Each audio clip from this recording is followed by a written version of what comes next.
girl on fire. I'm not a victim, a girl on fire. I'll stand my ground, girl on fire. I've made a choice, I stand proud. I'm a girl on fire.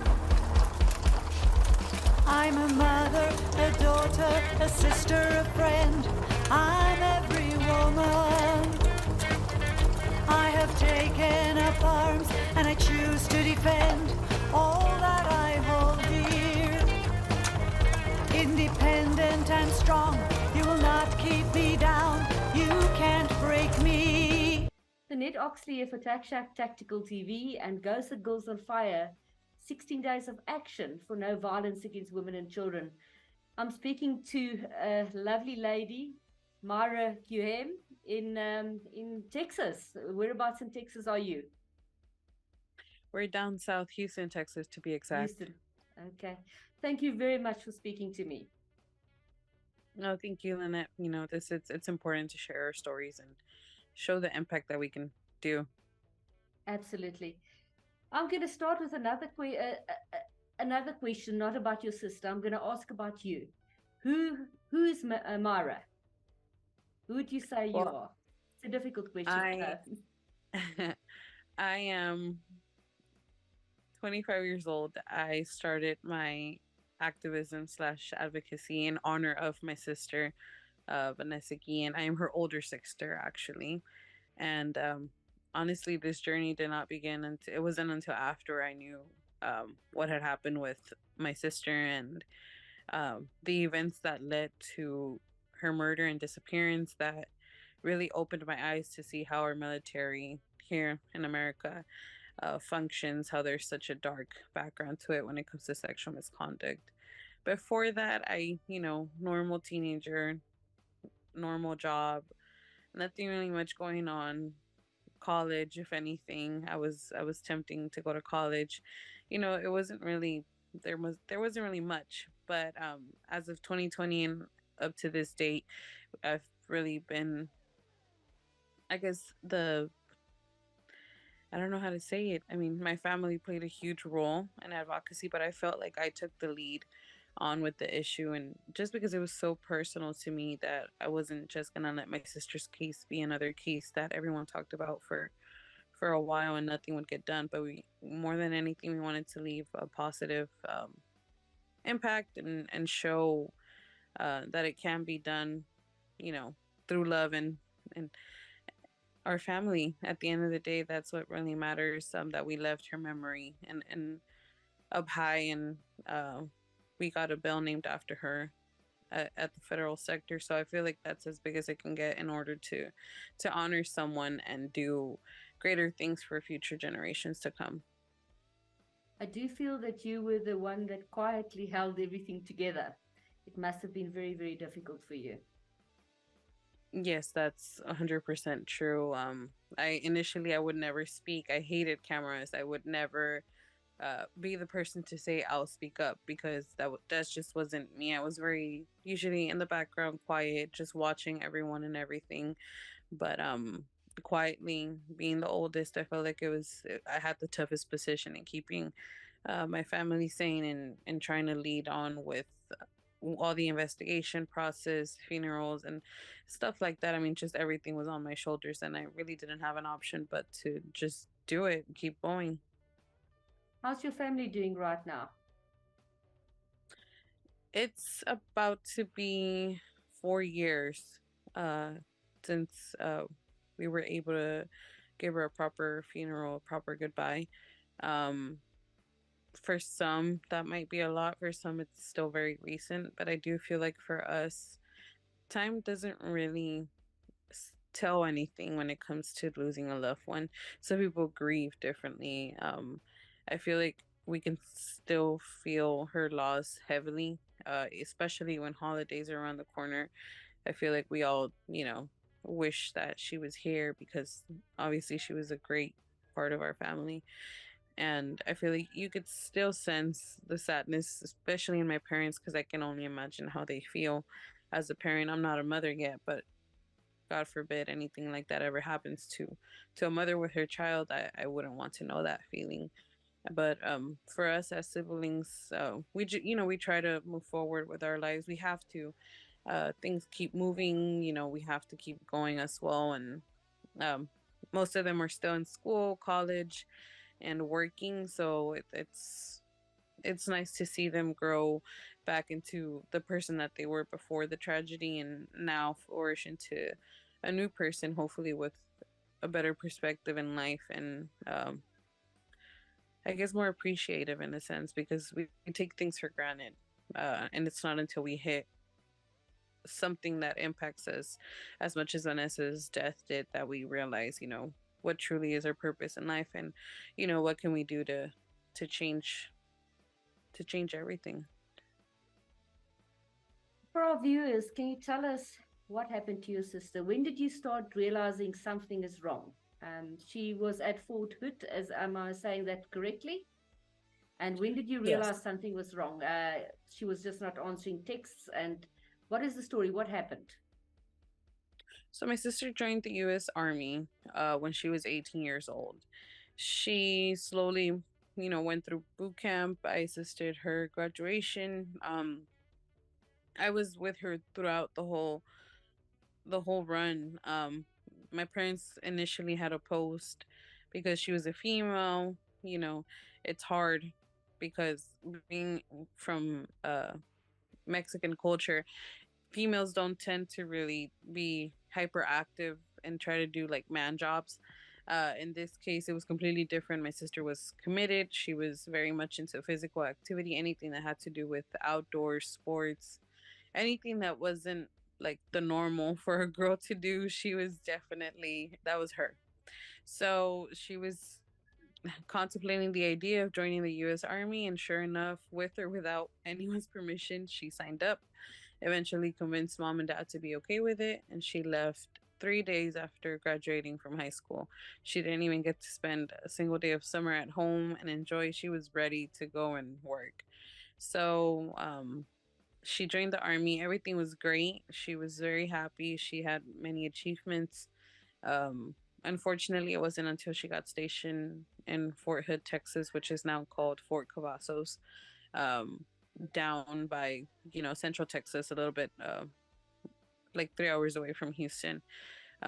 She was stationed there, and she could sense that something was off. It wasn't initially what the army had made it seem in boot camp and their training. She said something was completely different there. um she didn't enjoy it as much. I guess it was more seriousness than anything. But she would she the first couple months she was doing good. Short afterwards, we started noticing her demeanor change a lot. She wouldn't eat like she ate before. She wouldn't sleep peacefully. We could see that her face could show signs of like tiredness. I mean, she just, it wasn't herself anymore. She was constantly thinking about something or worried about something, and we could kind of read off of her, and she would always say that nothing was wrong or that she just had too much work. And of course, I mean, I wouldn't think that there was that much amount of work that would exhaust you as much and have you worried or with anxiety. And we could just see all the signs of like somehow like almost depression kind of. And we got worried about her, and the only person that she really did open up to was mom, even though she tried to talk to me, but she wasn't able to fully come through with what she was trying to say or explain or confess.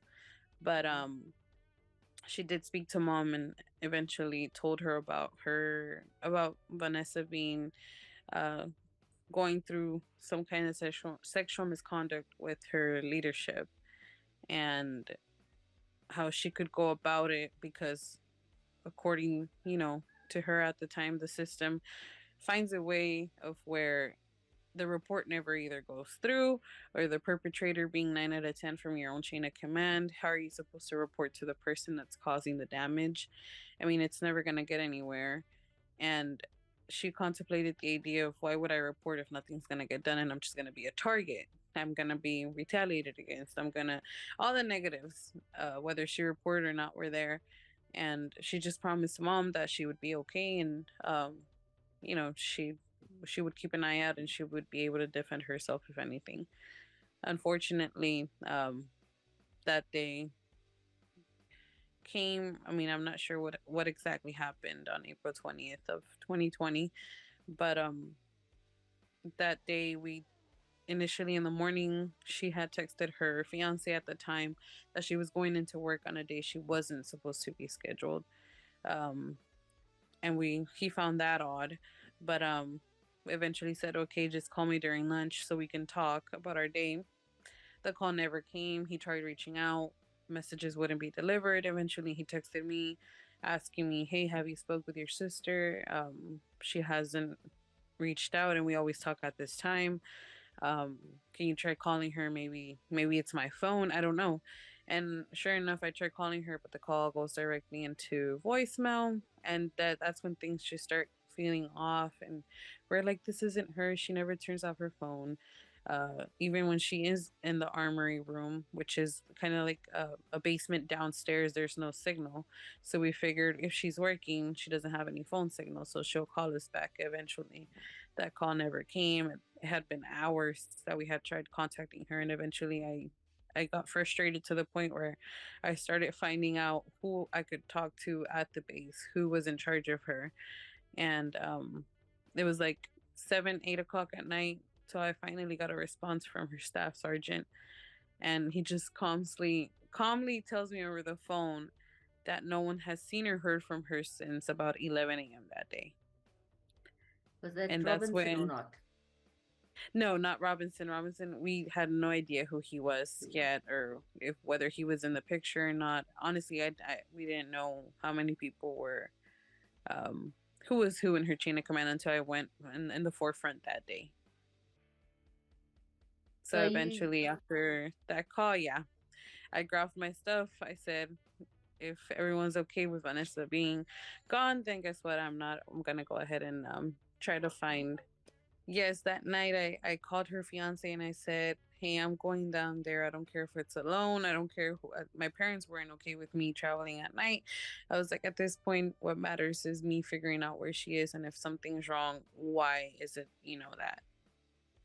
That something's wrong, because I knew my sister and I knew she wouldn't just disappear on everyone like that. If she would at least contact one person, whether it was myself or her best friend at the time, she would have talked to someone. Because again, seeing all the signs of depression and everything that she had going on, I got very worried, and I told my mother, hey, I'm going down there. I mean, I feel useless being so far away and not being able to do anything, I felt the need to travel that night and go to Fort Hood myself and ask them what was going on in person.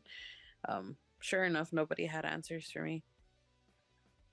they didn't really want to have answers, but I don't think they expected you guys to fight back as hard as you've done.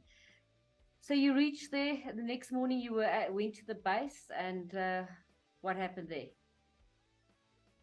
We get there about 3 or 4 a.m. They turn us around, let us know that 8 a.m. someone would be able to help us. And, we go check into the nearest hotel. Of course, it's a long sleepless night for us because we still don't have any sign from her. I stayed up hoping that she would text somebody or hear something, but no. We show up the next morning, her fiance and myself, and we demand to speak to whoever is in charge. I mean, we didn't really know about military terms. I didn't know that within the chain of command there's like 10 positions, and there's one person, for everything. And we were very confused. So not only did we have to deal with talking to 1,000 people, but also learning the military uh ways. Yeah, and it was just so exhausting.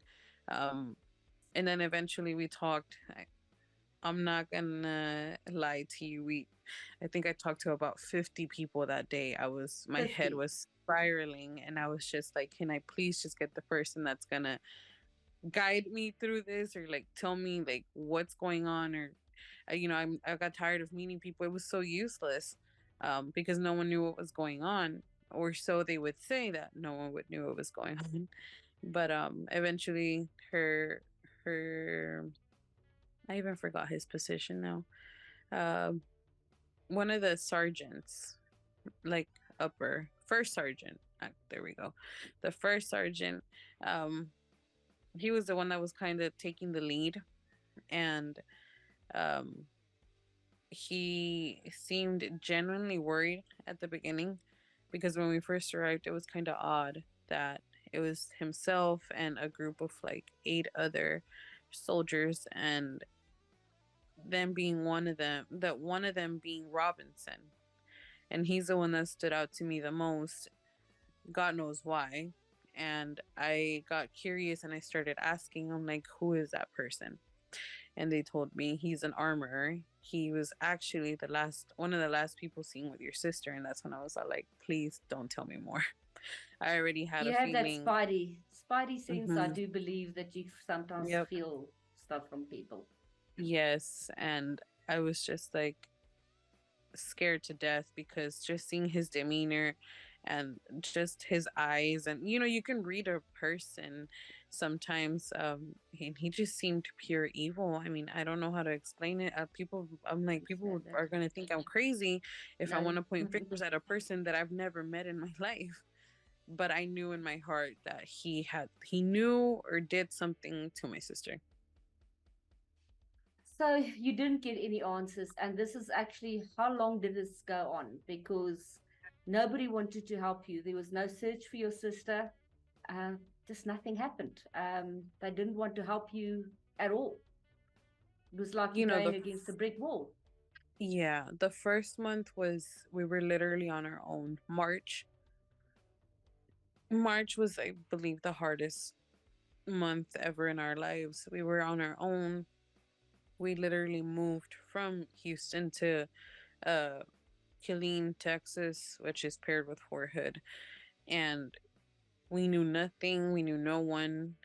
Eventually, we met with some people there in town that helped us, and thank God for them, because we were lost. It was a new city. We knew nobody. We didn't know what to do. We were on our own, doing our own searches, going based off of what either military police or CID would tell us, and it wasn't really much. The meetings were pointless. Um, it was just, I feel like a number of distractions coming from them just to keep us like calm, like, oh, we're looking into it. And as the days kept going by, we just kept losing our head, and thinking the worst. And of course, again, can you imagine how hard it was for myself, trying to keep up with working with CID, with law enforcement, and then also trying to keep my parents sane and eating and up to date. And then with the rest of my brothers and sisters, it was just not easy. And I have to say, definitely March was one of the hardest months, because we knew nothing. We basically were on our own. And it wasn't until June that things started to change a bit. And we got an attorney, and we got it. I feel like when the media started picking up on the issue, and more people started to show out on the protests that we would hold every Friday near the gate, I feel like that's when everything changed. I thought you were just going to let it go. I think there was a lot of issues within in Fort Hood before this incident, Yes. and most people just let it go, and you were not going to let it go.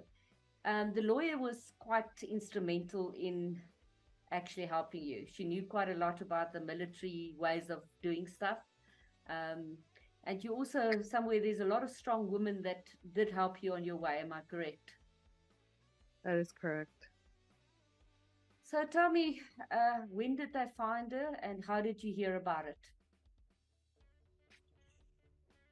It eventually, the investigation kept taking its place. More and more details started. I don't know if they just took it more serious, where they actually started investigating the people that we would ask them to investigate. Although we didn't have any proof, I would really urge them to look into Robinson's direction, just because not only Yeah, was that's it. he the last person to see her alive or claim to have seen her alive, but it was just that feeling that I had within myself. And of course, there was no way to explain that to the police. They look at it as an investigative way. They're not going to be like, oh, just because you feel that way towards someone, we're going to, investigate that person. Um, but it wasn't just myself who was saying it. Some of her coworkers, uh, other people were picking up on, hey, this guy might actually be, the guy that knows or did something to Vanessa, because there's just no possible way he was, the last person to see her and he doesn't know anything, or would claim to say that, oh no, I just told her to get that serial number and go about her day.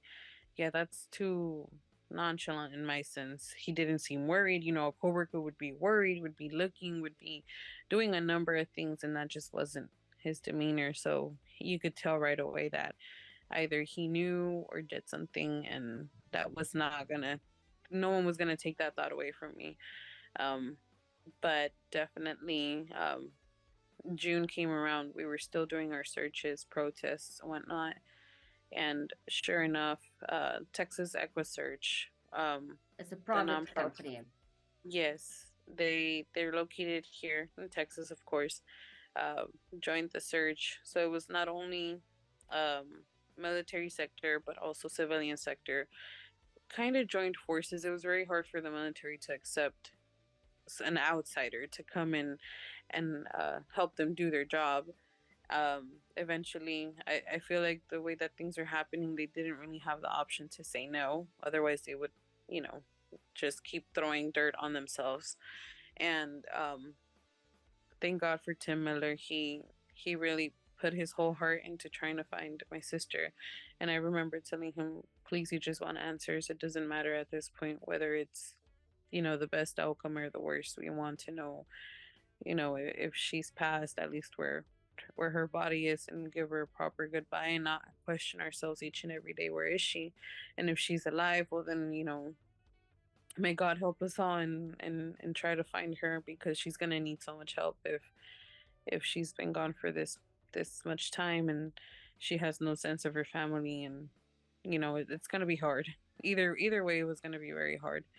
And he promised me that he would do his best, and sure enough, everybody worked very hard. um, Eventually, her body was found buried, by a river that was about 30 minutes off post, and like a lonely, shaded, woodsy area that, um, we really didn't want to accept the fact that she was no longer with us. And when we learned the details about how things were done, and how we, in our mind, we expected to find a body complete. Um, but when we read, well, initially I read the details online, which is the craziest part to me, that the media got to all the details first, and they were already published in the internet, and no one from my family knew what was going on. And it's kind of shocking, the trauma, having to read that online about your own sister, rather than having, uh, having the police call you and tell you, like, hey, this is what's going on, having the military explain to you, in a sense, hey, this is new. I was so upset at them, because they, it's just like they did not care. They failed you And in every sense. yeah, Tim was more knowledgeable. He did take the time to call me and say, what I'm about to tell you is not easy, so please don't don't um don't do this in front of your parents. Go to where you can be alone. Promise me you're not driving, you're not doing anything, because I mean, it was hard hearing that come from his, because I trusted him.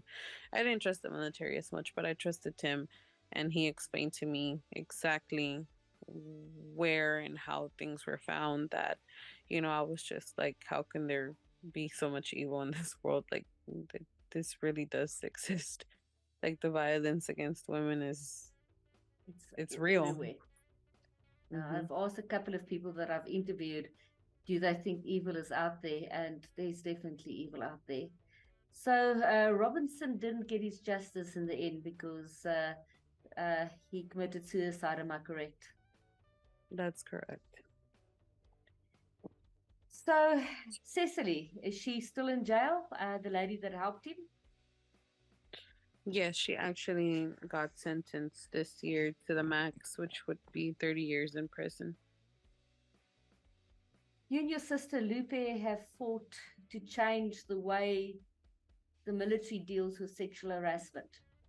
Can you tell us a little bit more about that? Because that's been a big fight for you over a long period. Yes, definitely. Shortly after we were able to gather ourselves, give Vanessa proper burial and a proper goodbye, we just felt in our hearts the need to do something right, something in her honor, something that would make people notice and remember her. And knowing all the wrongdoings in the military, and eventually somehow got everything got politically involved, unfortunately, that we started to learn more about how there was previous bills being proposed in the past decades ago to protect women in the military, and they were all failures. They could never get done, could never get a vote, never got passed. It was a number of excuses. And as soon as we started learning more about that, it was Natalie, myself, and Lupe who would sit there and try to brainstorm, how can we do this? How can we get this done? How can we use Vanessa's memory, image, and her story to not only make history but globally impact what, you know, the sexual misconduct in the military, especially when it comes to sexual assault and all the cases that exist, and how no one really receives justice. It's all kept, under the rug, and they find ways to like not hold the perpetrator accountable just to keep that number in the military, which is sad because it takes the like my sister, all she wanted to do was serve peacefully, help her family, and build her future. That all was taken away from her over a guy that, I don't know how to explain it. I mean, he couldn't accept no for an answer. Was it that, or was it something else? Who knows? God knows, because I feel like we're never actually gonna know the truth. But let's say we got fed up, and I feel like the moment where we decided to take initiative was when we did start sharing and seeing the hashtag being shared, I am Vanessa Guillen, and so many service members came out to light sharing their story, some for the first time ever, some they've been trying to work at this for years now but weren't successful, some were just beginners in the military and had already gone through sexual misconduct, and some as old as 5 decades ago sharing their stories for the first time. That really struck us, and we were like, wow, something has to get done. And we got to work. We started meeting with Congress members left to right, both sides of the party. We made them realize what big an issue this was, and how recent my sister's death was, that we wouldn't take no for an answer. And it worked. We managed to find our way through politics, and the way that these politicians work is not easy. Of Absolutely. course, some people had their goals, their goals within politics, and whatever didn't was convenient for them, they would say no. So it took it was a failure first time around. We were promised that the bill would get a vote on her birthday on September 30th of 2020. That did not happen. We were very disappointed, and we even doubted ourselves and said, should we try this next year? And sure enough, we got ourselves together and said, one more try. We're still going to live a year from now. Why not do it? And sure enough, we lobbied even harder. We advocated. We held marches. We everything was peaceful. Um, and we finally got a version of the bill, not what we were asking for originally, but a version of the bill that would help women in the military, not only women but men, anyone that would go through sexual misconduct, and just to categorize it in one. Um, and we were very happy that it happened. It felt like it was never gonna come true, but it did, and we were thankful for that. And we were able to grow Vanessa's legacy and honor, and put her name up high as it could go, and have a bill that would protect, you know, our military for the first time in history over decades. And it was just something so big, so major that, we couldn't believe it when it got done. There wasn't even a celebration. It was more like, can we rest now because of the exhaustion? And just like, we wanted to see it get implemented. So, of course, we kept our eyes and in meeting with the Department of Defense and trying to get them to do what's right. But it took a lot. I'm not gonna sit here and say that, oh, it was super easy. No, no, no. No, It it it took wasn't. it took my life on pause for a couple years, and I would do it all over again if I could, because it's in honor of my sister. And although nothing will bring her back, seeing the messages from other girls and other service members on a daily basis about how thankful they are, how they can feel like they can serve peacefully now because they have laws that would protect them, God forbid, if anything happens to them. It sends me, like a positive vibe. I feel good about myself, and I know Vanessa would be proud to see this. And I always tell Natalie, I wish this would have been done years ago. And maybe my sister would have been able to report what was going on and still be here with us today. But unfortunately, um, for things like this, someone always has to be the catalyst, and that was her. Thank you very much for sharing that with us. Can you give a message out there for other women during the 16 days of action? What would your message be for them? I I would definitely want to share that although the path is not easy, anything, that you fight with from the heart, it can be done. Um, it's trying to find inspiration where it's not almost seems impossible, and wants to make you want to give up in your objects, in your goals. But I feel like just remembering why you're doing it is what's gonna keep you holding a grip and believing yourself. Because I know I didn't believe in myself. I was like, I'm just a 23-year-old, didn't go to college, who didn't do this, who didn't do that. And every time I would doubt myself, I would find reasons why and be like, you're doing this for Vanessa, you're doing this for other girls, you're doing this for a number of reasons. You're not doing this solely for yourself. Don't look at it as in your education isn't high enough, or your social group, or a number of things. I mean, I feel like we ourselves get intimidated, and it shouldn't be that way. I feel like we need to speak out when we have something in mind, because I remember I was the type to always keep quiet and then regret that I didn't spoke out afterwards. So if you have something in mind, throw it, good or bad. Feedback is always welcome. Um, and I know dealing with politics, it's not easy, but as long as you don't get two-sided with one party, especially here in America, you should be fine. There's things that are meant to be bipartisan, and just trying to find ways to influence both parties. It shouldn't be, everyone makes it seem like it's either you're a Dem or you're a Republican, and that's it. When that wasn't the case for us, we were able to achieve getting both parties together and agree on something that was, literally vital for our military. It's life saving. So definitely keep going until you reach your goals. And even if the first time around you get a no, just try a second time. And if it doesn't happen the second time, a third time. Third time's a charm. So hopefully it's done then, but definitely never give up and remember why it is that you're doing your what it is that you're doing. If it's your calling, then hey, you don't know until you do it.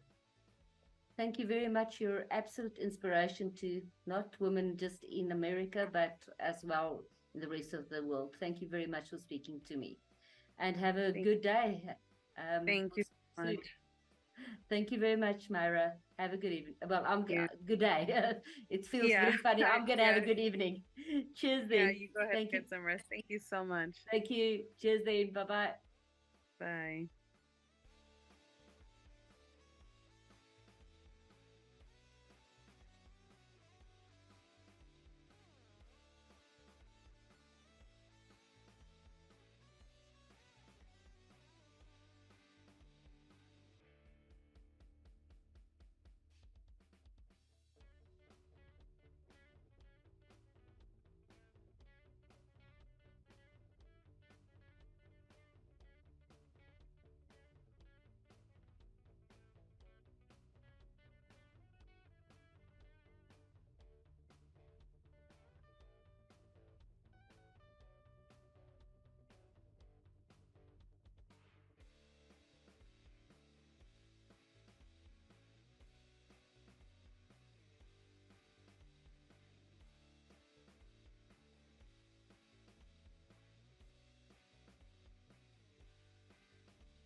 girl on fire. Countless hours on the range, I am responsibly armed. I am your equal. I've empowered myself, I have practiced and trained. Fear won't control me. With my sisters in arms, we will make ourselves heard. We'll stand together. I'm a girl on fire. I'm not a victim. A girl on fire. I'll stand my ground. Girl on fire. I've made a choice. I stand proud. I'm a girl on fire.